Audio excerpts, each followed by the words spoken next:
ஐயா, என்ன அப்பா இந்த காய்கறி விலை எப்படி 140 160? மழையே பெய்யலையா? காய்கறி விலையில விஷமாரி ஏறிடுச்சு. இது என்ன பிள்ளைக்குட்டி இல்லாத வீடா இல்ல சத்திர சாவடியா? சித்ரா, என்னமா விஷயம்? எல்லாத்தையும் நாங்க பாத்துக்கிட்டு தான் இருக்கோம். தோட்டக்காரனுக்கு நாங்க சம்பளம் கொடுக்கறோம். அவன் பாடுபட்டு செடி கொடி வளர்க்கறான். எங்க வீடு தோட்டத்துல இருந்து காய்கறிகளை பறிச்சுட்டு வந்து இவன் பணம் கேக்குறா. நீங்க குடுக்குறீங்களா? அதான் இது ரொம்ப அநியாயம். கண்ணுங்களா, சத்தப்படாதீங்கப்பா, அப்பாவுக்கு கேட்டுற போகுது. கேக்கட்டுமே. கண்ணந்தங்களா, இது இன்னைக்கு நேத்தோ இல்ல, நான் வரதுக்கு முன்னால இப்படியே நடக்குது.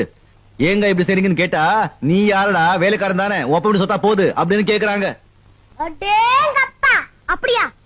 இப்ப நாங்க கேக்குறோம், எங்க அப்பா வீட்டு பணத்தை எவ்வளவு நாளா கொள்ளடிக்கிற? சேச்சா, நான் காய்கறிக்கெல்லாம் பணம் கேட்கவே இல்ல. பின்ன சம்பளத்துலதான் அட்வான்ஸ் கேட்டேன். இல்லனே என்ன விளையாடுறியா? தினம் காய்கறி 100 200 வாங்கிட்டு சம்பளம் வந்து புடுங்குறியா?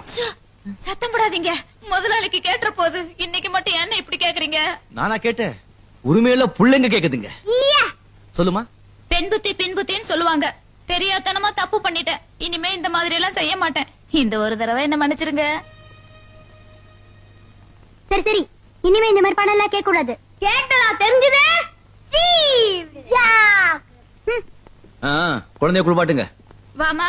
உன் கருப்பட்ட கையால நீ என்ன குளிப்பாட்ட வேணாம், நானே குளிச்சுக்கிறேன். யாக்கோ